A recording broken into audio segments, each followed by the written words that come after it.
If you love Star Trek fan films as much as I do and create a YouTube playlist of fan films done right, well, there's only three numbers you're going to need to know about in the months ahead. 359. It's a Star Trek fan film whose trailer dropped a couple of weeks ago without much fanfare. I've caught onto it, and I tell you what, I am very, very excited. Today, David Ellis, the creator, is joining me to discuss this very exciting Star Trek fan film project that he's been brewing for 2 years. From Trekzone's virtual studio to the world, with early access and behind the scenes for members, this is a Trekzone conversation. And David is beaming in now. Mate, thank you very much for your time. Welcome to Trekzone and welcome to our fan film Done Right collection. Well, thanks for having me, Matt. Now, this is very exciting. As I said in the opener, 359, the trailer for it dropped a couple of weeks ago, and without a lot of fanfare, I picked up on it. What's kind of been the inspiration for you to make this one? Well, I actually started thinking about making a Star Trek fan film quite a number of years ago.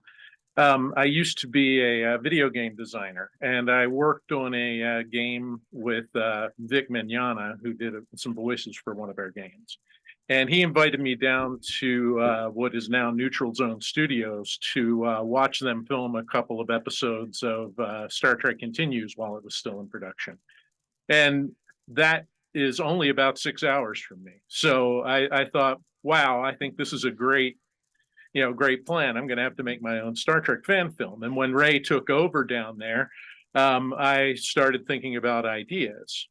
I actually wrote one and was about to shoot it before COVID hit, and then everything shut down. So the way 359 came around was I thought, what kind of a film can I make with my actors being remote?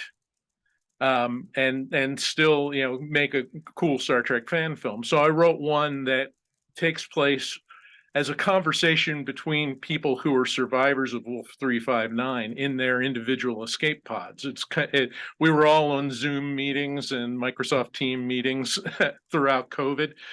So that kind of inspired the idea. And you were mentioning to me off air as well that this is about 2 years in the making, so right in that heart of COVID, and a storyline from Star Trek history, quite a pivotal moment in Starfleet history and in Star Trek lore as well.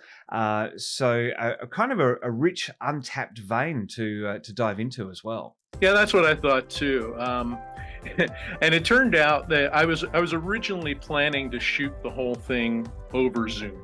And let send a green screen to everybody and have them set up their own thing and do their own recording. I dragged my feet on it long enough so that most of the lockdown restrictions had gone away, and I was able to set up more of a proper green screen studio in my garage. So I ended up shooting it all in person, but I kept the original concept because I kind of liked it. And we're diving into this major battle as well.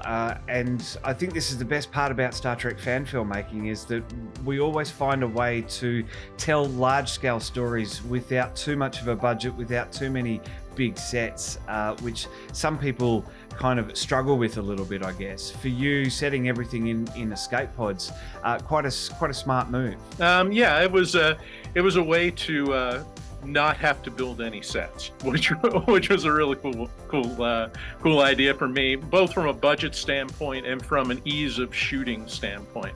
Like I said, I originally conceived it as something I could shoot remotely, but I thought the concept was solid enough that I stuck with it.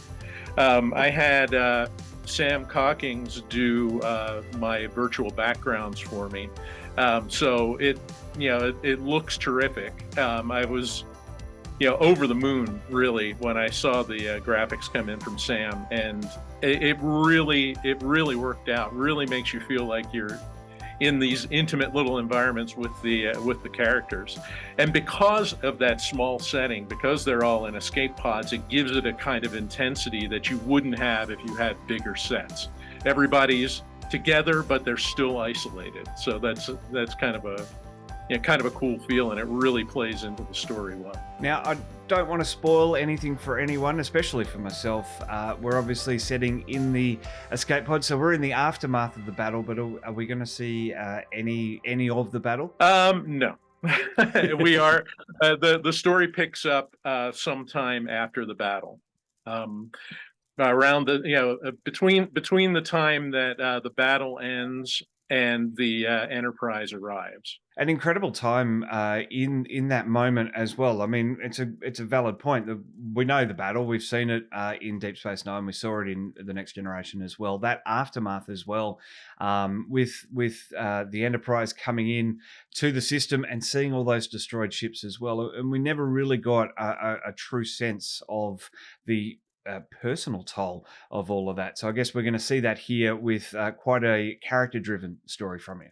Exactly. And one of the interesting things that throughout, after the Best of Both Worlds, every once in a while, not even just in Deep Space Nine in the opening episode of Deep Space Nine, but throughout Voyager as well, you get these little hints dropped that there were people that survived the Battle of Wolf 359, that you never heard about them in Next Generation at all, really, other than, of course, the Enterprise comes in the aftermath, but they see everything's destroyed, everything's gone. We know Sisko and some of the people, from his ship made it alive, but we don't know what happened to these other people that they occasionally mention. They talk about people who, in Voyager, for instance, they talk about people who were assimilated at Wolf 359, which we know to be a battle. And it's like, well, what happened to these people? How did these people actually get assimilated if all the ships were destroyed? So it kind of presupposes that some people survived and some people may have made it. And an interesting one there as well, diving a little off topic about 4 dimensions and the Borg Queen saying that even though that cube was destroyed, they were obviously transported back to the Delta Quadrant. And there's friends and there's family involved in all of this as well because of how those starships were configured at the time and the height of the crisis as well. So going to be a really interesting one to dive into. Is there any sort of light spoiler kind of tease that you could give us? I stuck to a teaser trailer because with a 15-minute runtime, it almost becomes all spoilers. But we do spend our time with 4 different characters who find each other in their individual escape pods after the battle is over and after the interference clears, and it's in part about the dynamic of them coming together. They're all from different ships and of different ranks, and them coming together and trying to form a coherent group just to continue surviving and somehow escape what was a devastating battle. Was there any real world sort of inspiration for you when writing the script? Honestly, the biggest real world inspiration was the concept of a Star Trek story that takes place on Zoom. And I'm like, well, it's interesting, isn't it? Because, during the pandemic, here we are using technologies we've seen on Star Trek since the 1960s. We've got visual communication with people, and it became an almost daily thing. And when I started thinking about how do I tell a Star Trek story if I can't get all the characters together, or all the actors together to film them, and that Star Trek on Zoom was the kernel that I built this whole thing on. And then it just kind of progressed, and I've been a Star Trek fan. I'll go ahead and admit it, over 50 years. And I was thinking, where would a story like that be really interesting and really dramatic without actually having the people come together? And Wolf 359 just hit me, and it all went from there. Absolutely. Well, David, tell us a little bit about yourself. Tell us about your background and filmmaking. You're not a complete rookie here, I believe. No, but it's been a really long time. I studied film and television production in college, which was back in the late 80s. And I actually haven't made a film since I guess 1987 was the last time I actually made a film, and boy, has technology worked in our favor for that. I mean, the kind of things that I was able to do on the budget that I had, in which I funded it myself, so it was a pretty small budget thing. But the things that I could do compared to what I was doing when I was shooting on, well, first Super 8 sound film and then a VHS video camera. I mean, everything I needed to set up a really good green screen studio cost me less than the first VHS video camera I bought back in the 80s. And and I can shoot. You can shoot in you can shoot in 4K on a phone now. So it's amazing. But yeah, I'm not a rookie at it, and I was a little rusty getting back into it, but it was cool how it was easy enough to get back on the bike and learn how to ride it, even though the bike is way more sophisticated than it used to be.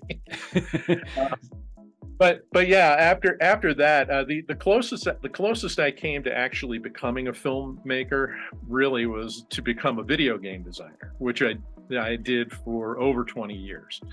And I got more into the writing side of things when I started making story-based games. And the very first game that I was the lead writer on was a Star Trek game.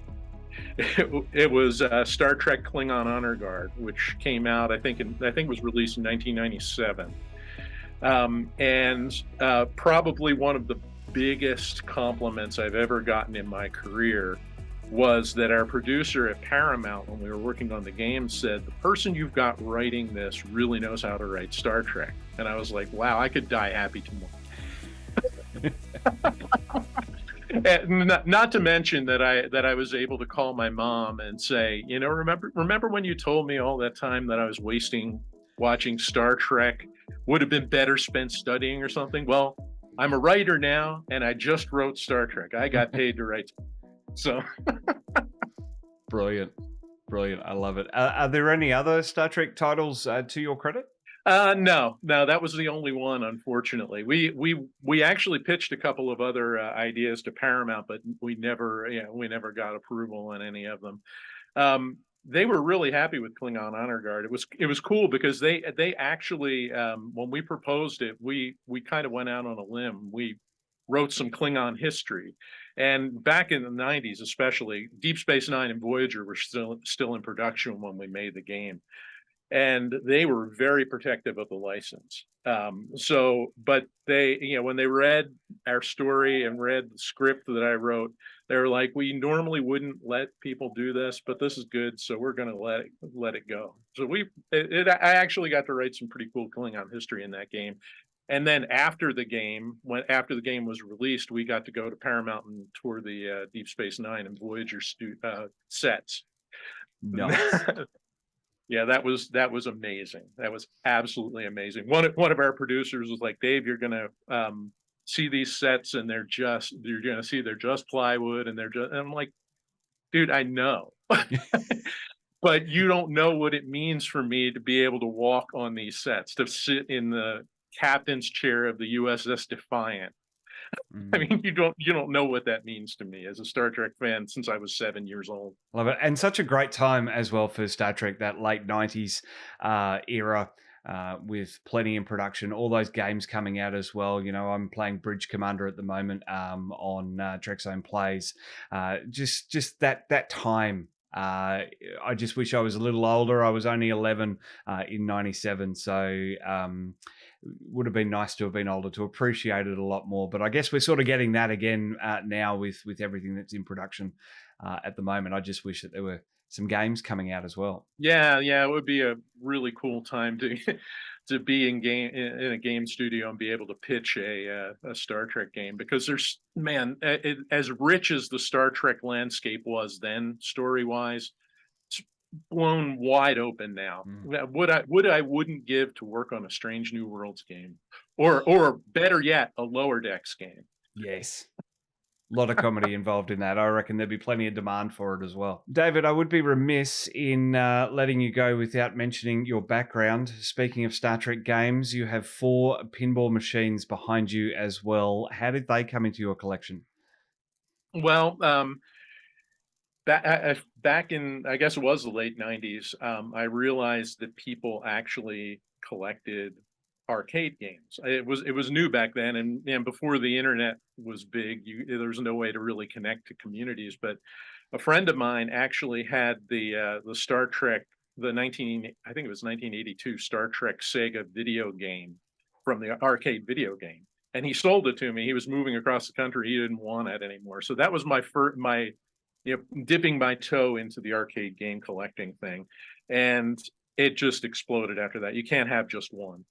And at one point, I had 15 coin-op video games and 3 pinball machines. But now I've shifted over to pinball almost exclusively. The first pinball I bought was in 2004. It was an Addams Family pinball machine, which is also behind it. I guess I got the first of the Star Trek machines that I bought was Next Generation. I got it a couple of years ago, and then it got into my head, and it's like, well, there's only 4. So maybe I should have all 4 lined up together. And I guess I got that back in 2019, and the other 3 came along in the years since then. So in fact, I just got the last of the 4 a couple months ago, actually. Very nice, very nice. Well, David, looking forward to 359. Have you got? I know you mentioned to me off air that it's complete, and you're working on some bonus features at the moment. Have you got a sort of idea of release time? I'm shooting for the last week of March. What I want, the thing that's delaying me is that I want to get everybody that's in the cast together, do a kind of a release party here at my house so that they can see it first. I'm planning to burn them DVD copies so that everybody has a packaged copy of the movie. And then once they've seen it, I'll release it to the world. Very, very nice. Looking forward to it. 359 from you, David Ellis. Looking forward to that. Looking forward to diving into it as well. And hopefully there's more on the horizon as well. Yeah, well, I've still got that first script that I haven't shot, and I will drop this little spoiler. For many, many years, I have dreamed of making a Star Trek comedy musical. And that idea is percolating in my head, and I may jump straight to that after 359 is completed, because like I said, Neutral Zone's right down the road, and I would love to do that. There was Mad Magazine did the Mad Star Trek musical back in the 70s, and I still remember all the songs from that. And I was like, ever since I read that, I was like, yeah, comedy Star Trek musical, gotta happen. I love it, David. Looking forward to all of that. Looking forward to having you back on Trekzone to talk about that as well. For now, though, thanks very much for having a chat, and looking forward to 359. Great, thanks, Matt.